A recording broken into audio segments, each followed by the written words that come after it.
spent 3 years in the hospital, and the places where I was at, most people that entered there, they never come out. I had a girlfriend that at that time we didn't get married. Like all of a sudden, end up in the hospital bed. I can't talk or move. I wanted to die. Like my friends would come around, they'd visit me in the hospital, and the first thing I tell them is like, shoot me in the head, take me out. I don't want to live anymore. Real men, raw stories, radical perspectives. This is the voice of authentic masculinity. This is Manhood Speaks. Peter Kyriakides, welcome to Manhood Speaks. Pleasure to be here. It's a pleasure to have you on. So, tell me, who is Peter? Not this loaded question, but to give you a brief outlook or in-look at who I am is I had a severe brain injury. I had a car accident which left me unable to move or walk. So I got taken to the hospital. And when I arrived at the hospital, I recovered there. And the doctors, they did all their tests. They said I'll be all right. But unfortunately, they wanted to keep me longer. And during my stay in the hospital, there was a lockdown because there was outbreak. And during the outbreak, they gave me a spinal tap. And the spinal tap is a I don't know, there's all kinds of uses for a spinal tap. But the reason for this one was to extract brain fluid from my brain. And my brain was inflamed. So they wanted a conclusive diagnosis. So when they did the procedure,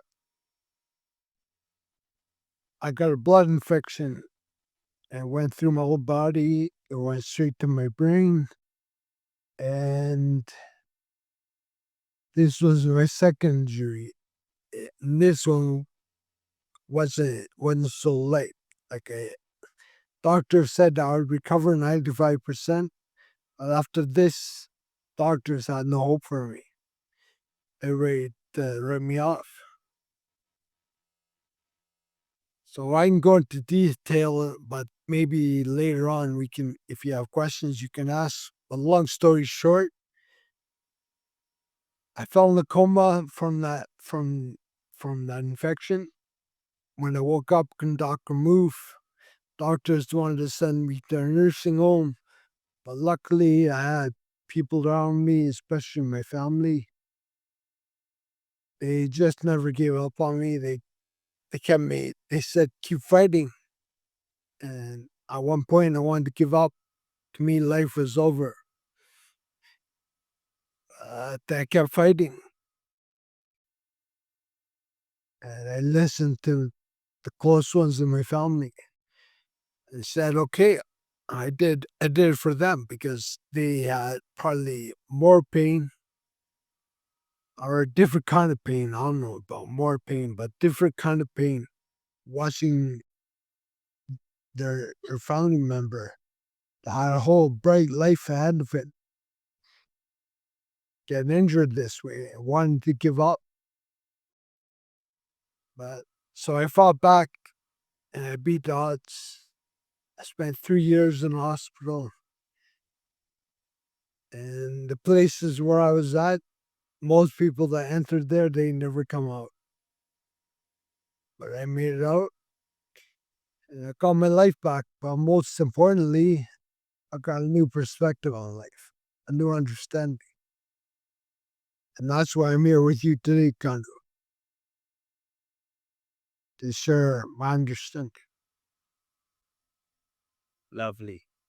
So it's rather deep introduction to who Peter is. So I'm going to dive in to this story. But just before we get into that, what brings you joy at this moment of your life? To me, happiness is a state of being. So I find joy in things I love. I love working out. Exercise is the best antidepressant. It can change your mood so easily.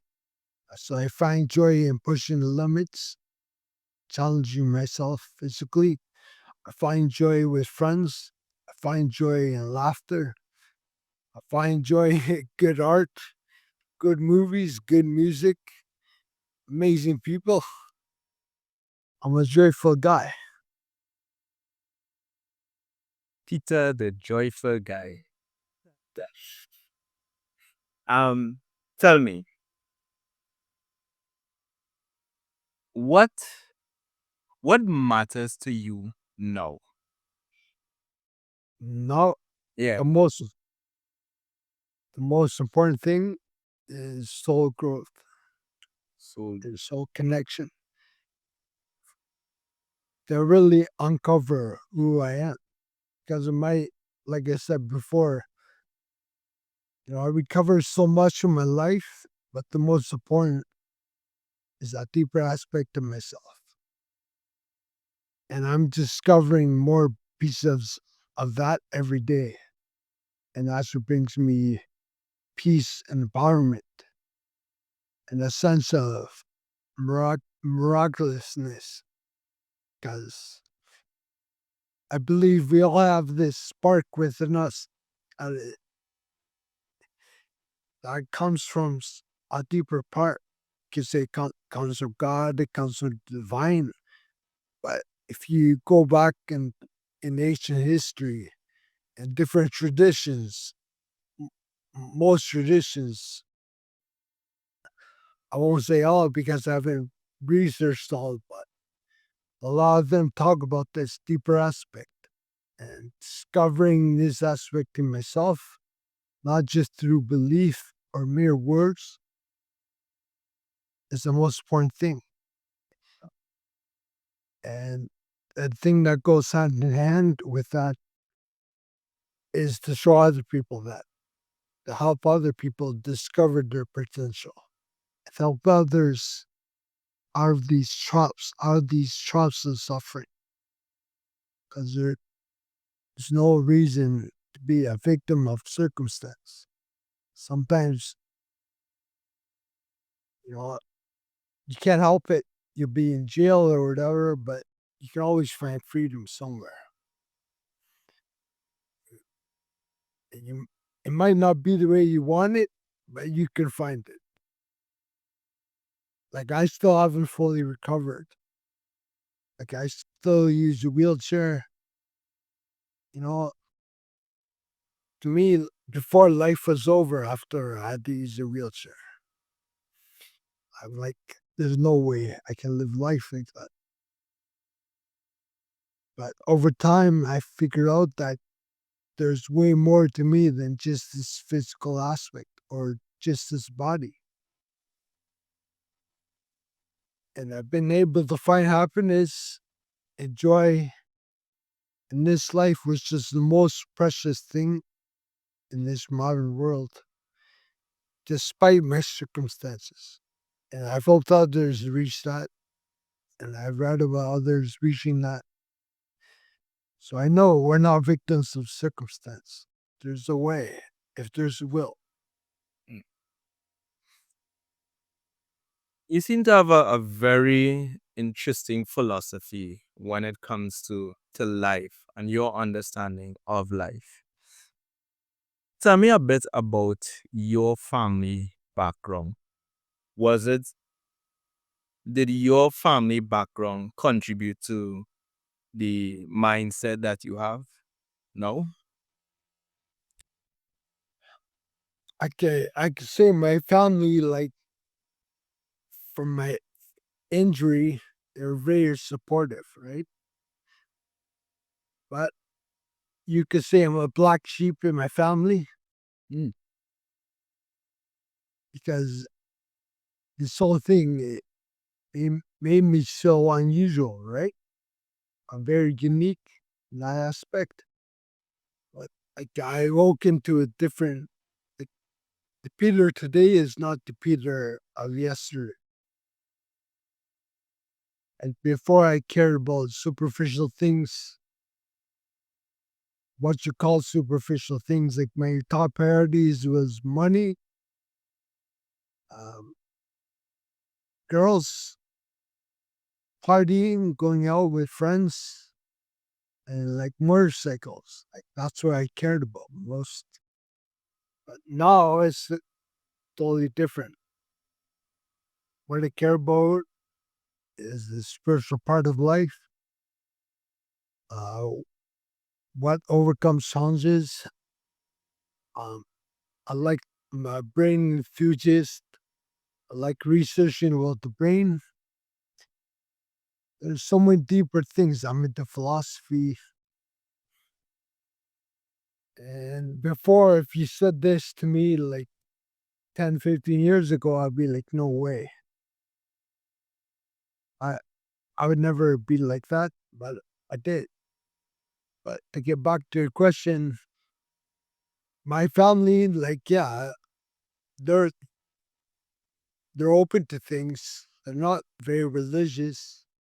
Like the older generation, my family, they were a little bit religious. Mostly, everybody was um they were living like a layman's life, right?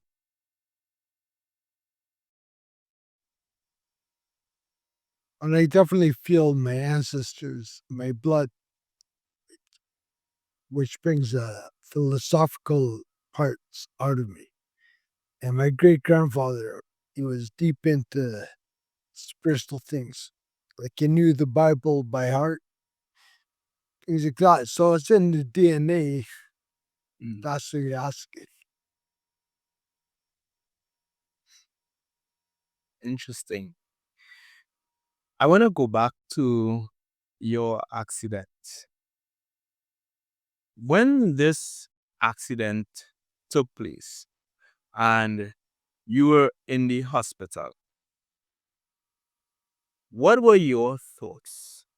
What were you thinking while lying on that bed all of these months? It, it was years. Yes. Right. Yeah. So it gave me a lot of time to think. And the first year, I say the first 2 years. The first year, I couldn't even move or talk. But I was aware of what was going on. Like in the days when everything started coming around, I started understanding what happened to me. Because when I first came around, like woke up from a coma, I really didn't know. Like at one point, I was walking, things were okay. I was supposed to recover like 95%. I was talking, I had a girlfriend that at that time we didn't get married. Like and all of a sudden, end up in the hospital bed. I can't talk or move. So it's just a shock to me. Like after I came around, I was just like, it's over. Like what the heck is this? You know, I wanted to die. Like my friends would come around, they'd visit me in the hospital. And the first thing I tell them is like, shoot me in the head, take me out. I don't want to live anymore. I struggled with this for good, like, I 6 months. If I have to guess, be longer. It's horrendous. Because a very negative place. But I came to a point, a fork in the road, because I realized being the way I was just making everybody around me miserable. my family, my friends, like all they would give for me is darkness and made them feel worse. And as soon as I realized this fork in the road appeared, it's, and it was like either continue living a dark, miserable life and make everybody else miserable, or choose the brighter path, do the best I can with what I have. So I chose to do what I can with what I had. And not so long after that, everything started changing. I started getting better. I started standing up. I started doing things that some people call the miracle.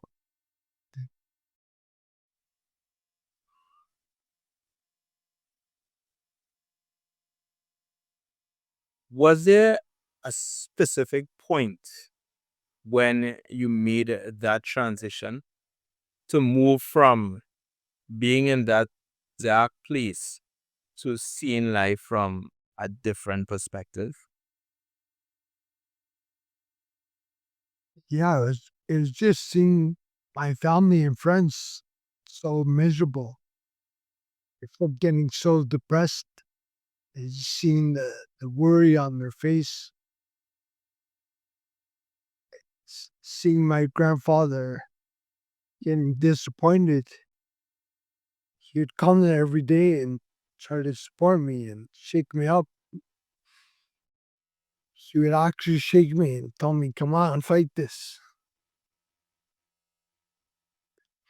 So it's just a moment. It's just like, forget this. I gotta fight. I can't give up. Giving up would have been the easy way. Death, suicide is easy. But living life is hard.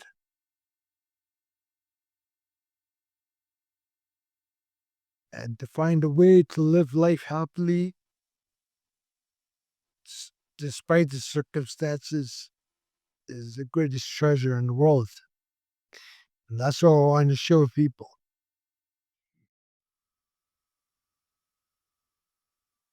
Life is hard. Fighting is hard. Giving up is easy. Why should I, as a man, struggle? Why should I decide to go and choose this difficult path when there's ease by taking myself out of the equation? Why should I do that? It's in your nature. A man is meant to overcome challenges. A hero never became a hero without a challenge. And as men, we have to face our challenges and overcome them. Because that reunites us with our essence.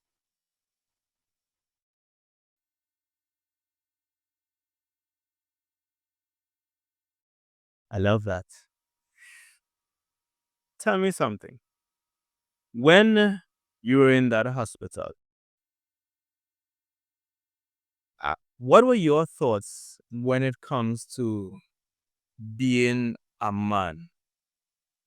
And that previously you were enjoying life, you were a man's man, and now you are lying in this bed having to be taken care of. What were your views when it came to your manhood? It all, it all came crumbling down. I lost everything. I felt humiliated, castrated. Everything was gone. Like, I couldn't feed myself. I couldn't brush my teeth or anything. So every sense of masculinity or being a man was gone.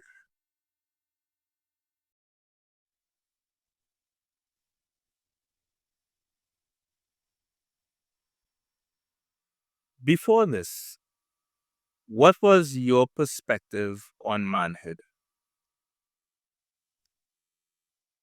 A man makes money.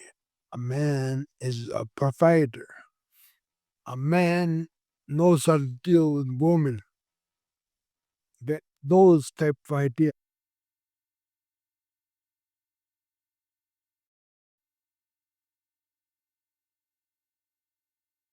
Did you cry when you were in that hospital?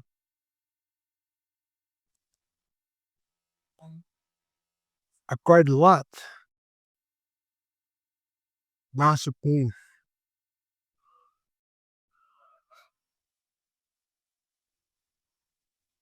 Did you think, or do you think that it was okay for a man to cry? No, that's the thing. What I used to think a man was, I could probably list off 100 things. And one of those was men don't cry. Men are soft. That was just the belief. So what is your view now? Now that you have had that experience, what is your view now when it comes to a man crying, a man showing vulnerability? So 180. To me, tears are just the shedding of the shell of the soul.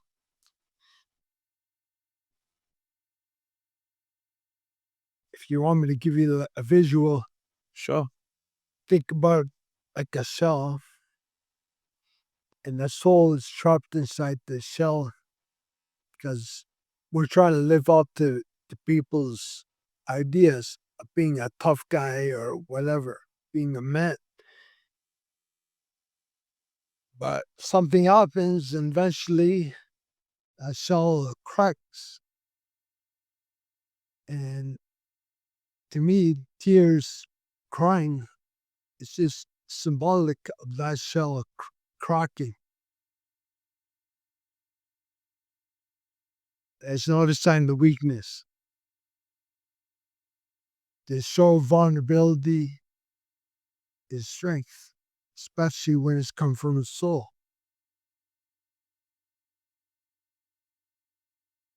Because it takes a wise man to touch the soul and to touch God, to touch the infinite.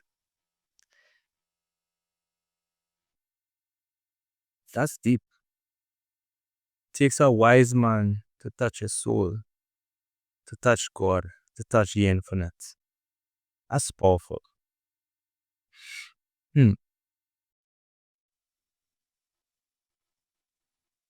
That's rather interesting. Tell me, tell me about your community. What are the views of men around you when it comes to vulnerability?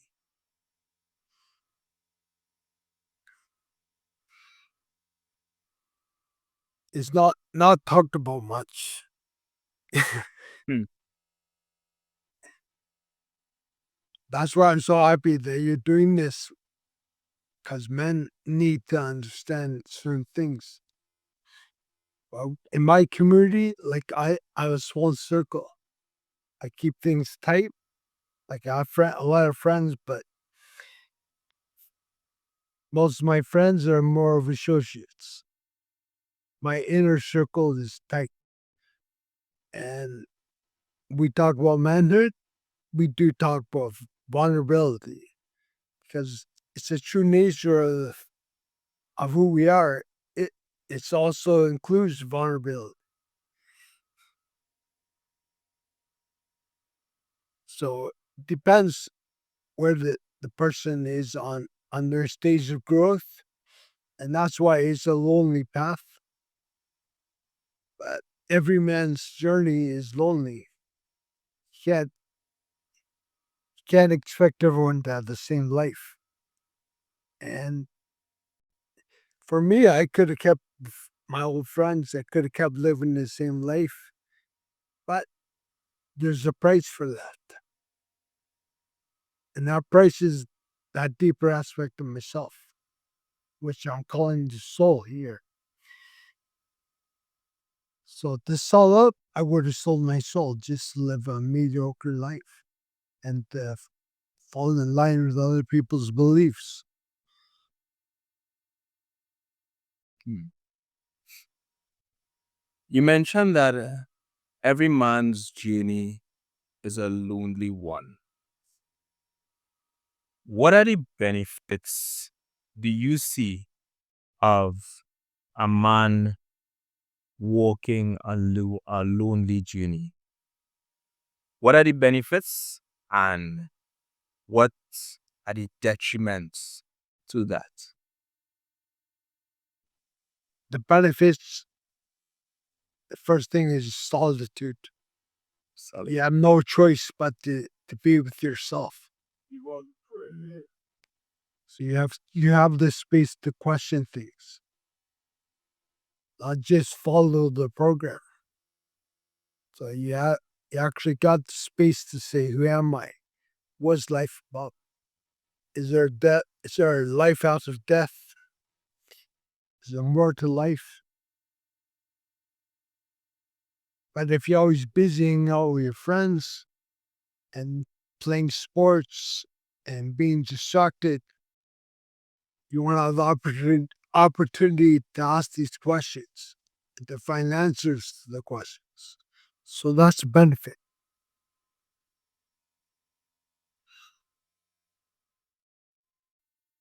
The most detrimental thing about walking a lonely path as a man is you feel alone because it's a rarity nowadays to find the man that is in touch with his deeper aspects of himself and to be non-judgmental and just to be free and to be wise. Like that's what the world needs is some real wise men because we're losing that. But with that wisdom, with that connection with the infinite, with the deeper parts of ourselves, that loneliness is just a shadow, that- and it can be overcome.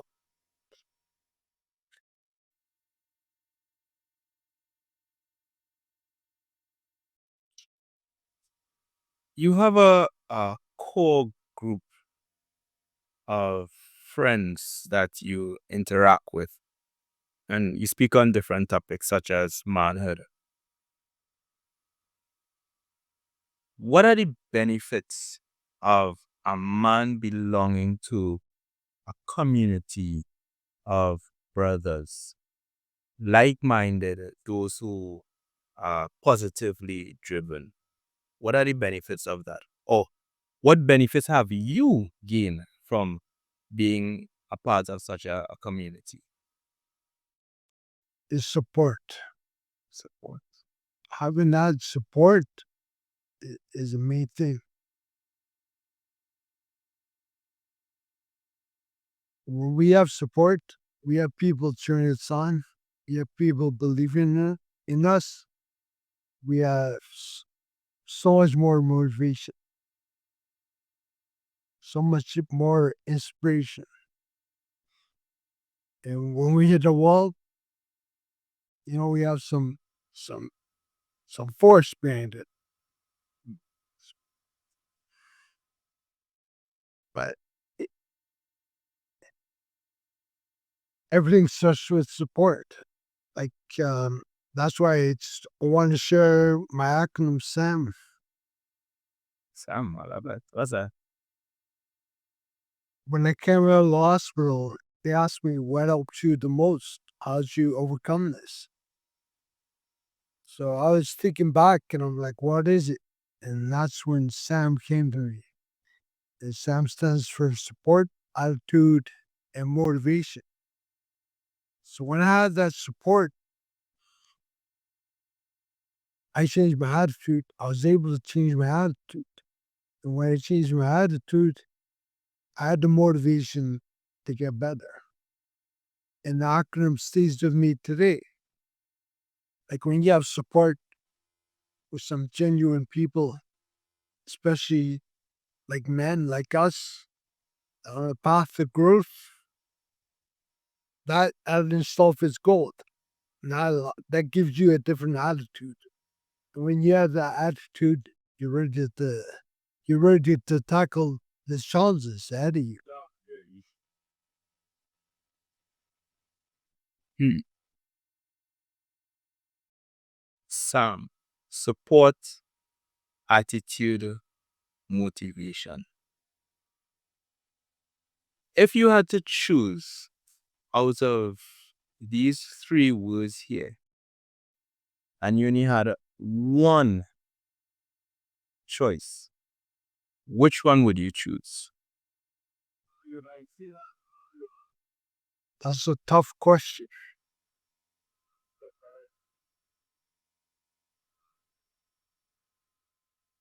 I would say attitude because our attitude is what drives our lives, right?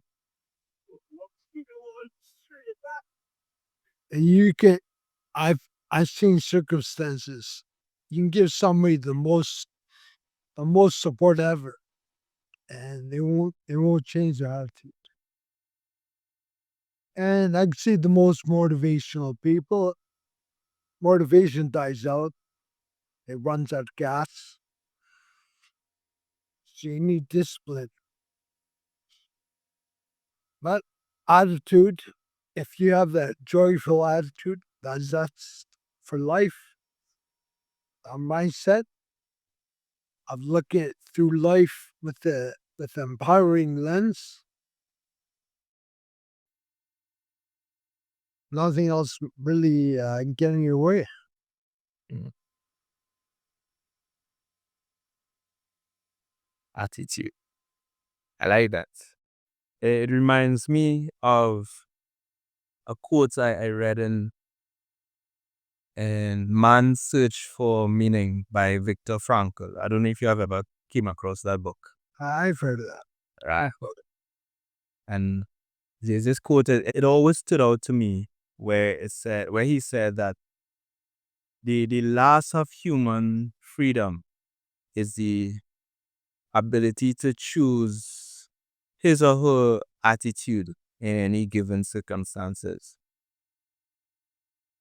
In any given circumstance. And so I am guessing that it was your attitude while going through this difficult period of your life that actually spurred the change. Yes, you had the support of family, but it still required you to choose that attitude. For Because, sure. yeah. That's a genius quote. But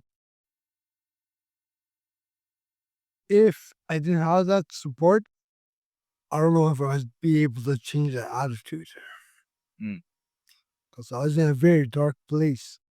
Like I said, I just wanted to end it, right?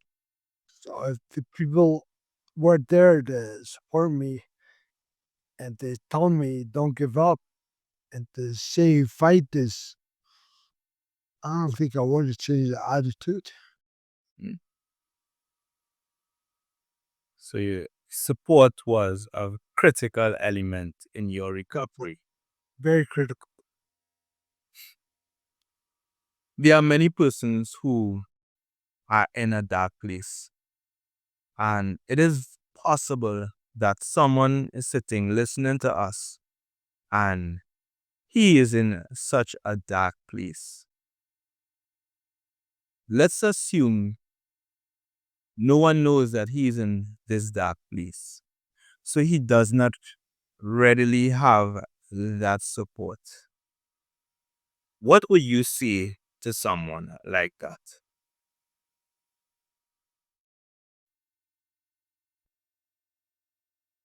Everybody is unique, but there's hope.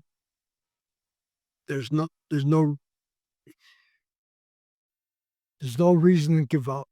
You're still breathing. You're here. There's a reason why you're here. If life said you're useless, there's no point for you here, you wouldn't be alive. Keeps you Life keeps you going for a reason. So don't give up. Find that inner power, that inner strength. If there's no support around you, you can get support through books, through listening to podcasts like this one. You can find support. But the most critical thing is changing your attitude. Just like that quote from that kind of rehearsed. The most important thing is we have is that choice of attitude. So if you if you can think, you can understand what I'm saying, you have a lot of possibilities and potentials to uncover.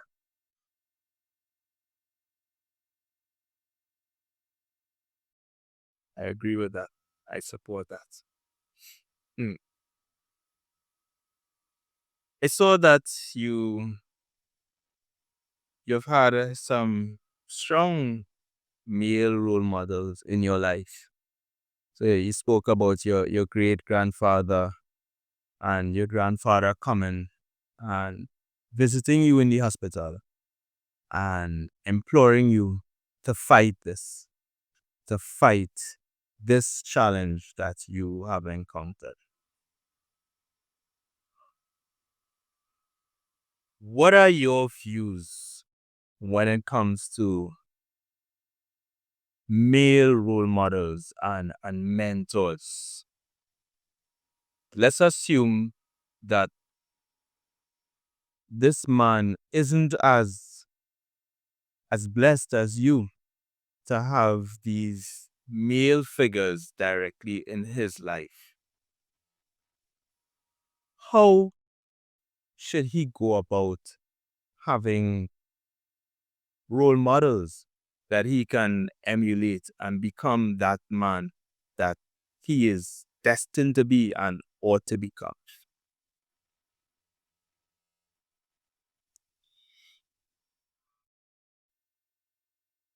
That's a tough one because everyone is so unique. But the first thing is you have to look within yourself. You gotta look in deep and ask yourself the important questions and look up the qualities that you want in the body, that you want to be. And, start looking for people and characters that have these qualities. And if they have books, study those books. If they make videos, study those videos. We're all so lucky now. We have knowledge is at our fingertips. Not We even have AI, and AI is making things so much faster. But it's important to find role models, and what you're doing, Kanu, is probably one of the most important things you can do here. It takes a special person to do this. I think I think you have what it takes because a lot of young people they need the masculine role models, and I see how everything is twisted nowadays. Everybody says a man is like this, a man is like that, and the whole manosphere is distorted. You know, these things that people portray as manhood, being an alpha, is bringing what it means to be a true man further further from its essence of what a man is. Before, when when the real man, like you go back like hundreds even thousands of years, a man was a provider, a man had strength, but he also had wisdom, and he embodied that wisdom. That's why the father was always the head of the household, because there's the ones that's supposed to have the wisdom. You don't hear people talk about that. Maybe once in a while, I'll hear it. But make sure the role models you follow are the real ones. Real men, traditional masculinity. You said that part of a man's journey is solitude. And in solitude, you get to question things. You don't just follow what society dishes out to you. You had the opportunity to spend lots and lots of time in solitude. One of the questions that you mentioned was, who am I? When you ask yourself, who am I? What is the answer that you give? You want a superficial answer? I want the deep answer. Okay. I'm a I'm an infinite soul. I go beyond being a man or any kind of label. Um, I'm connected. You're connected. We're all connected to this source, and I'm just experiencing life in a limited body. The most profound thing is just to feel that, and to know that. And that's part of my mission, trying to help people connect with that.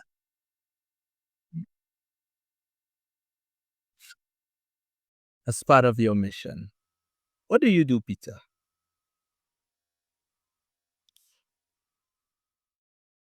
I wear a couple of hats. I'm into technology. I'm into Web3. You can call me a Web3 pioneer. Um, Not crypto casino, but actually the new web that we're entering, new internet. But my calling, my purpose, my mission, uh, you can say I'm a coach. I've many certifications, but it doesn't matter. I look at myself as a guide, and I just guide people to find their inner power, to overcome challenges, and to connect with that infinite, ineffable, unexplainable source that we have inside of us. Why is that important to you?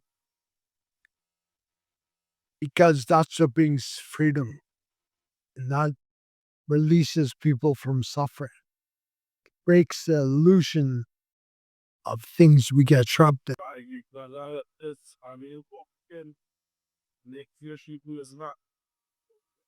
Releases us from suffering. What do you consider to be suffering?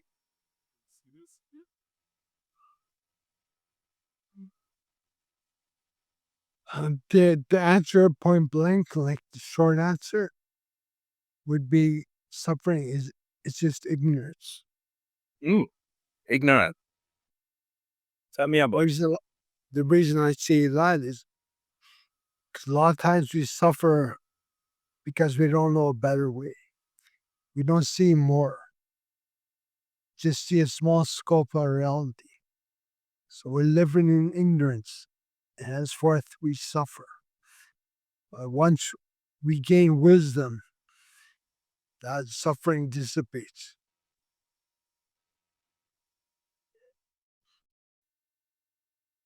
You said you're a coach, a guide.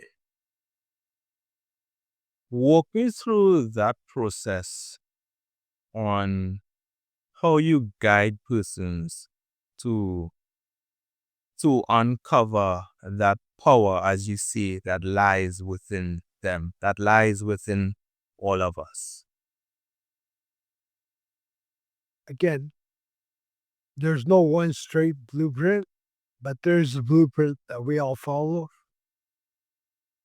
It's all unique. But the first thing is knowing what your values are. And once we know what our values are, we start building on that. We try to,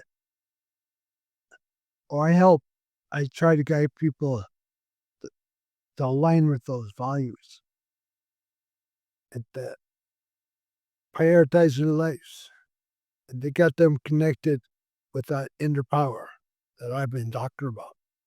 And we do that through many ways.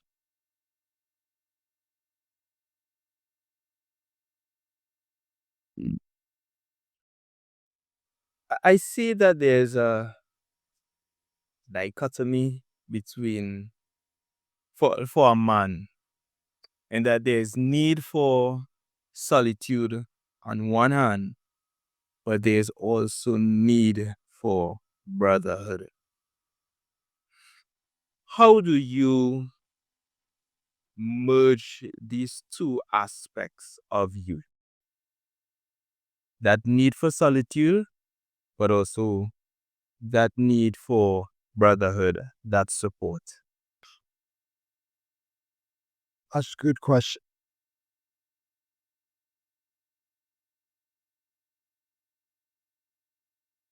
I just find being at peace with myself, knowing who I am, being happy with myself. Like before my injury, the old Peter, he couldn't be alone. Like he couldn't sit in a room and be alone 10 minutes without talking or being distracted, right? But now it's totally different. I can I could be in a room alone, no problem. I can sit there and just breathe. And having that peace of mind, being able to do that, just allows you to be. So when you have your brothers around you, it's just you're on a journey. There's no needing it. So I need my brother here. Need my brothers around me. Like maybe you're going through a lot. Yeah, it's a good idea to have some friends around, especially some bros. But what I'm saying is this might be a little confrontational, but like you said, the journey to wholeness. I didn't say in this interview, but the journey to wholeness is taken alone. So when you can be at peace with yourself, you don't need anybody around you. So for me, in this day and age, my bros are my bros, and I hang out, we have fun, we do our we do our things, but there's no attachment for that. It's totally different than before. Things have changed. If you had a personal message to give to the man who is listening to you right now, and you're speaking from the perspective of the challenges that you have encountered, having to relearn how to do things for yourself, what would that message be? Don't be a victim to circumstance. There's something inside of you that has more power than you can never know. So,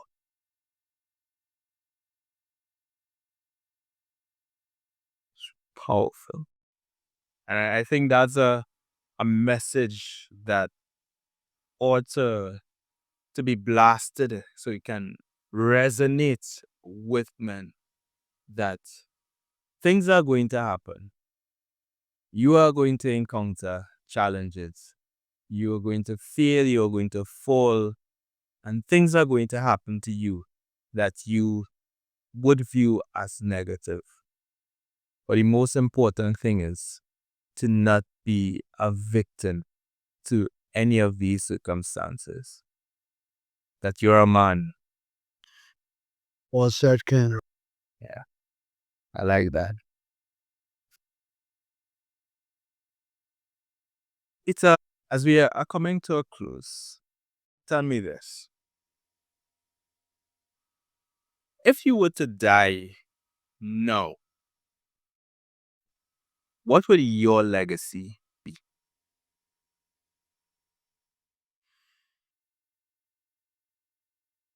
You know, I ask that question pretty frequently. The real legacy I want to leave it, I haven't left yet. But when I've done on my journey,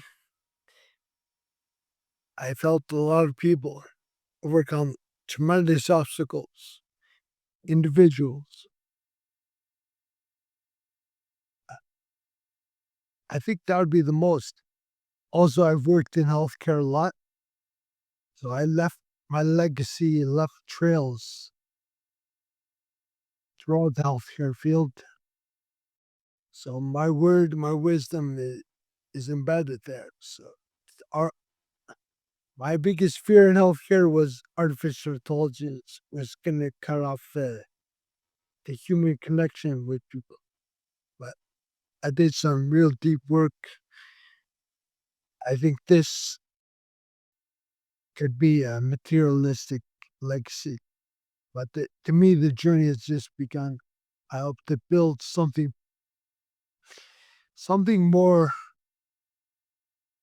more substantial in this world. And that's why I started Mind Over Brain. Mind Over Brain is based on facts. It's not based on hokey new age philosophy, but it's how the mind changes the brain and how we as humans, if we have the capacity to, to operate our mind, we can change our brain and henceforth change our reality, change the way we experience reality. Mm, powerful. I like that. I must say, Peter, that I am truly grateful for this conversation.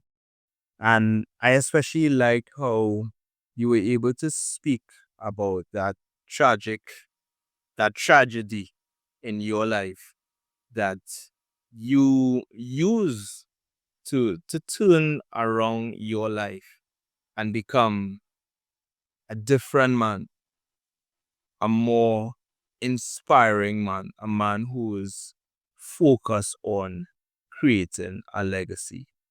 So I truly appreciate this conversation. If, oh, sorry, I appreciate you inviting me to be on this podcast. It's been a pleasure and it's meaningful for me to be here. And hopefully, some man out there, or a woman even, catches a glimpse of what I'm saying. And I wish you luck with this journey. thank you. If people want to connect with you, how can they do that?